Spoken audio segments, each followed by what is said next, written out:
The future is largely being shaped by a few hugely successful tech companies.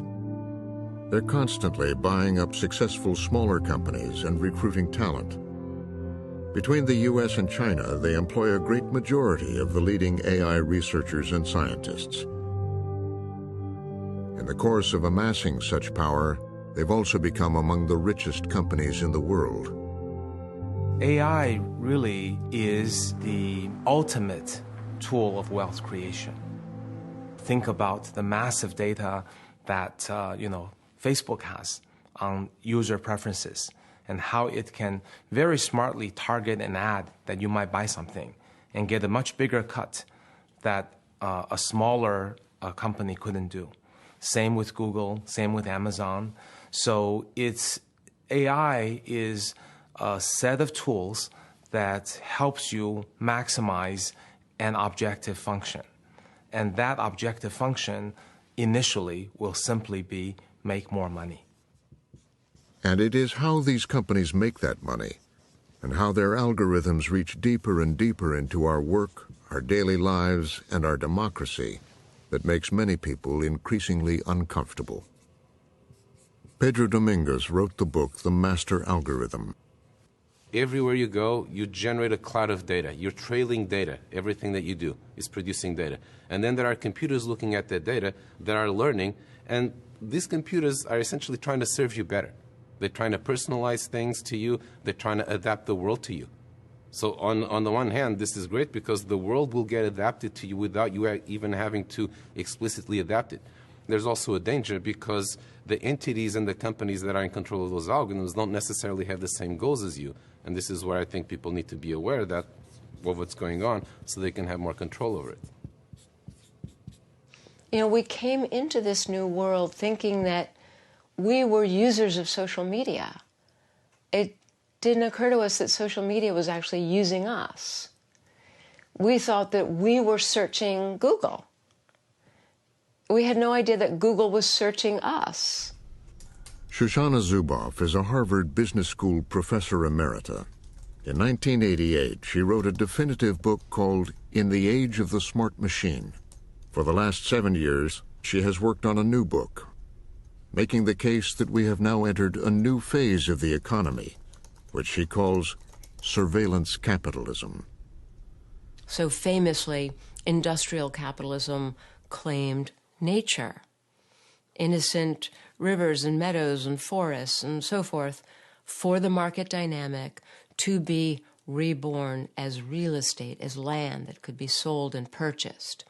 Industrial capitalism claimed work for the market dynamic to be reborn as labor that could be sold and purchased. Now here comes surveillance capitalism, following this pattern, but with a dark and startling twist. What surveillance capitalism claims is private human experience. Private human experience is claimed as a free source of raw material, fabricated into predictions of human behavior. And it turns out that there are a lot of businesses that really want to know what we will do now, soon, and later. Like most people, Alastair McTaggart had no idea about this new surveillance business until one evening in 2015. I had a conversation with a fellow who's an engineer, and I was just talking to him one night at dinner at a cocktail party, and there had been something in the press that day about privacy in the paper, and I remember asking him, he worked for Google, what's the big deal about why are people so worked up about it? And I thought it was going to be one of those conversations like with, if you ever ask an airline pilot, should I be worried about flying? And they say, oh, the most dangerous part is coming to the airport, in the car. And he said, oh, you'd be horrified if you knew how much we knew about you. And I remember that kind of stuck in my head because it was not what I expected. That question would change his life. A successful California real estate developer, McTaggart began researching the new business model. What I've learned since is that their entire business is learning as much about you as they can. Everything about your thoughts and your desires and your dreams and who your friends are and what you're thinking, what your private thoughts are. And with that, that's true power. And so I think I didn't know that at the time. Their entire business is basically mining the data of your life. Shoshana Zuboff had been doing her own research. You know, I'd been reading and reading and reading, from patents to transcripts of earnings calls, and research reports, and just literally everything for years and years and years. Her studies included the early days of Google, started in 1998 by two young Stanford grad students, Sergey Brin and Larry Page. In the beginning, they had no clear business model. Their unofficial motto was, "Don't be evil." Right from the start, the founders, Larry Page and Sergey Brin, they had been very public about their antipathy toward advertising. Advertising would distort the internet, and it would distort and disfigure the purity of any search engine, including their own. Once in love with e-commerce, Wall Street has turned its back on the dot-coms. Then came the dot-com crash of the early 2000s. Has left hundreds of unprofitable internet companies begging for love and money. While Google had rapidly become the default search engine for tens of millions of users, their investors were pressuring them to make more money. Without a new business model, the founders knew that the young company was in danger. In this state of emergency, the founders decided we've simply got to find a way to save this company. And so parallel to this were another set of discoveries where it turns out that, you know, whenever we search or whenever we browse, we're leaving behind traces, digital traces of our behavior. And those traces back in these days were called digital exhaust. They realized how valuable this data could be by applying machine learning algorithms to predict users' interests.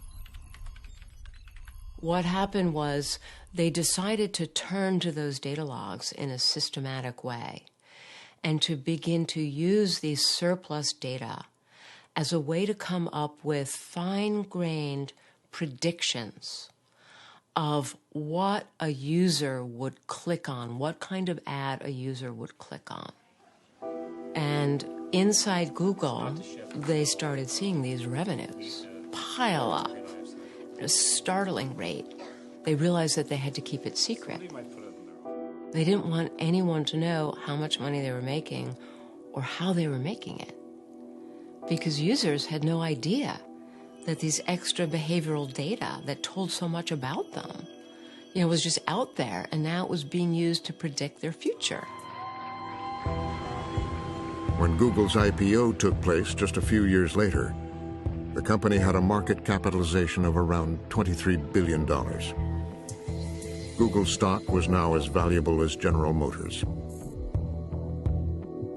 And it was only when Google went public in 2004 that the numbers were released. And it's at that point that we learned that between the year 2000 and the year 2004, Google's revenue line increased by 3,590%. Let's talk a little bit about information and search and how people consume it. By 2010, the CEO of Google, Eric Schmidt, would tell The Atlantic magazine, "Is we don't need you to type at all, because we know where you are, with your permission. We know where you've been, with your permission. We can more or less guess what you're thinking about." Now, is that over the line? Eric Schmidt and Google declined to be interviewed for this program. Google's new business model for predicting users' profiles had migrated to other companies, particularly Facebook. Roger McNamee was an early investor and advisor to Facebook. He's now a critic and wrote a book about the company. He says he's concerned about how widely companies like Facebook and Google have been casting the net for data. And then they realized, wait a minute, there's all this data in the economy we don't have. So they went to credit card processors and credit rating service and said, we want to buy your data. They go to health and wellness apps and say, hey, you got women's menstrual cycles? We want all that stuff. Why are they doing that? They're doing that because behavioral prediction is about taking uncertainty out of life. Advertising and marketing are all about uncertainty. You never really know who's going to buy your product. Until now. We have to recognize that we gave technology a place in our lives that it had not earned. That essentially, because technology always made things better in the 50s, 60s, 70s, 80s, and 90s, we developed a sense of inevitability that will always make things better. We developed a trust, and the industry earned goodwill that Facebook and Google have cashed in. The model is simply this. Provide a free service, like Facebook, and in exchange you collect the data of the millions who use it. And every sliver of information is valuable. It's not just what you post, it's that you post. It's not just that you make plans to see your friends later. It's whether you say, I'll see you later, or I'll see you at 6:45. It's not just that you talk about the things that you have to do today. It's whether you simply rattle them on in a rambling paragraph or list them as bullet points. All of these tiny signals are the behavioral surplus that turns out to have immense predictive value. In 2010, Facebook experimented with AI's predictive powers in what they called a social contagion experiment. They wanted to see if, through online messaging, they could influence real-world behavior. The aim was to get more people to the polls in the 2010 midterm elections. Cleveland, I need you to keep on fighting. I need you to keep on believing. They offered 61 million users an I voted button, together with faces of friends who had voted. A subset of users received just the button. In the end, they claimed to have nudged 340,000 people to vote. They would conduct other massive contagion experiments. Among them, one showing that by adjusting their feeds, they could make users happy or sad. When they went to write up these findings, they boasted about two things. One was, oh my goodness, now we know that we can use cues in the online environment to change real-world behavior. That's big news. The second thing that they understood and they celebrated was that we can do this in a way that bypasses the user's awareness. Private corporations have built a corporate surveillance state without our awareness or permission. And the systems necessary to make it work are getting a lot better, specifically with what are known as Internet of Things, smart appliances, powered by the Alexa voice recognition system or the Google Home system. Okay, Google, play the morning playlist. Okay, playing morning playlist. Okay, Google, play music in all rooms. And those will put the surveillance in places we've never had it before. Living rooms, kitchens, bedrooms. And I find all of that terrifying. Okay, Google, I'm listening. The companies say they are not using the data to target ads, but helping AI improve the user experience. Alexa, turn on the fan. Okay. Meanwhile, they are researching and applying for patents to expand their reach into homes and lives. Alexa, take a video. The more and more that you use spoken interfaces, so smart speakers, they're being trained not just to recognize who you are, but they're starting to take baselines and comparing changes over time. So does your cadence increase or decrease? Are you sneezing while you're talking? Is your voice a little wobbly? The purpose of doing this is to understand more about you in real time, so that a system could make inferences, perhaps like, do you have a cold? Are you in a manic phase? Are you feeling depressed? So that is an extraordinary amount of information that can be gleaned by you simply waking up and asking your smart speaker, what's the weather today? Alexa, what's the weather for tonight? Currently in Pasadena, it's 58 degrees with cloudy skies. Inside it is then. Dinner! The point is that this is the same micro-behavioral targeting that is directed toward individuals based on intimate, detailed understanding of personalities. So this is precisely what Cambridge Analytica did, simply pivoting from the advertisers to the political outcomes. The Cambridge Analytica scandal of 2018 engulfed Facebook, forcing Mark Zuckerberg to appear before Congress to explain how the data of up to 87 million Facebook users had been harvested by a political consulting company based in the UK. The purpose was to target and manipulate voters in the 2016 presidential campaign, as well as the Brexit referendum. Cambridge Analytica had been largely funded by conservative hedge fund billionaire Robert Mercer. And now we know that any billionaire with enough money who can buy the data, buy the machine intelligence capabilities, buy the skilled data scientists, they too can commandeer the public and infect and infiltrate and upend our democracy with the same methodologies that surveillance capitalism uses every single day. We didn't take a broad enough view of our responsibility, and that was a big mistake. And it was my mistake, and I'm sorry. Zuckerberg has apologized for numerous violations of privacy, and his company was recently fined $5 billion by the Federal Trade Commission.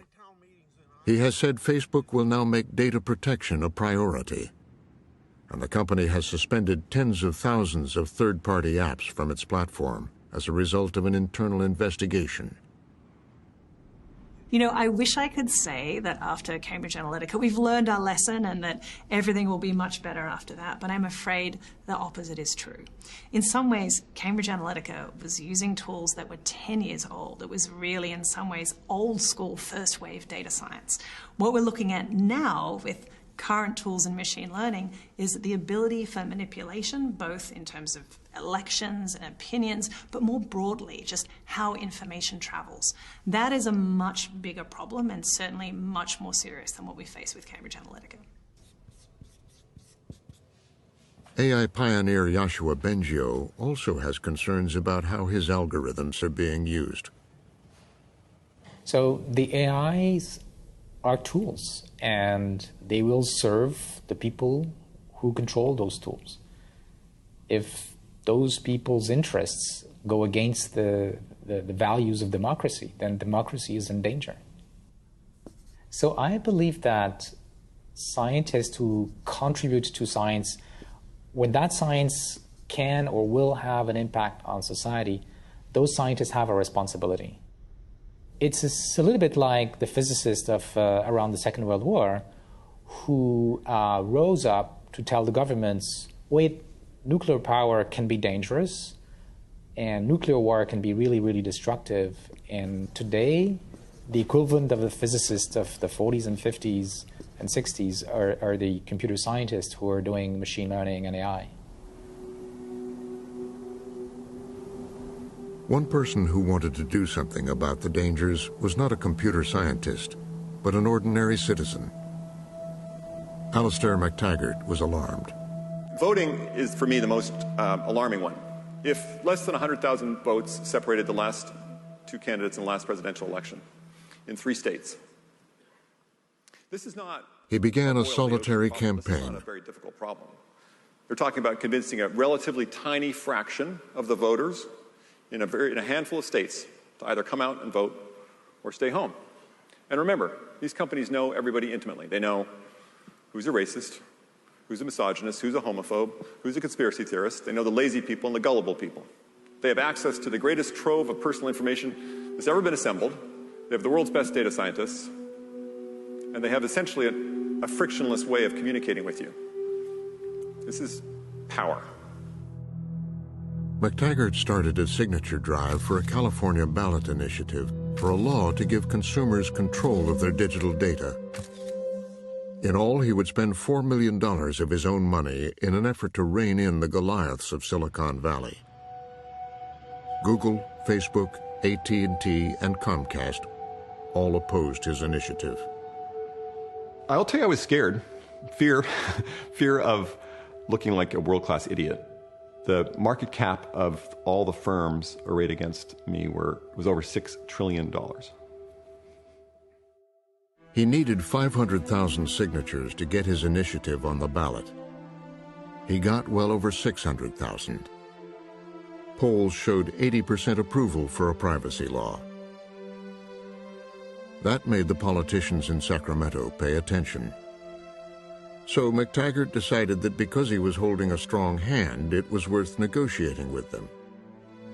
And if AB 375 passes by tomorrow and is signed into law by the governor, we will withdraw the initiative. Our deadline to do so is tomorrow at 5. At the very last moment, a new law was rushed to the floor of the State House. Take their seats, please. Mr. Secretary, please call the roll. The voting starts. Allen, aye. And the first guy, I think, was a Republican, and he voted for it. And everybody had said the Republicans won't vote for it because it has this private right of action where consumers can sue.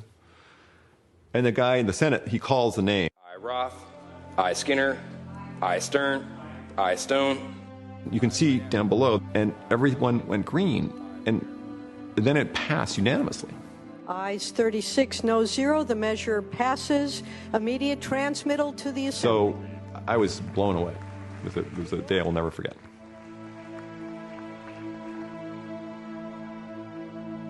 So in January next year, you as a Californian resident will have the right to go to any company and say, what have you collected on me in the last 12 months?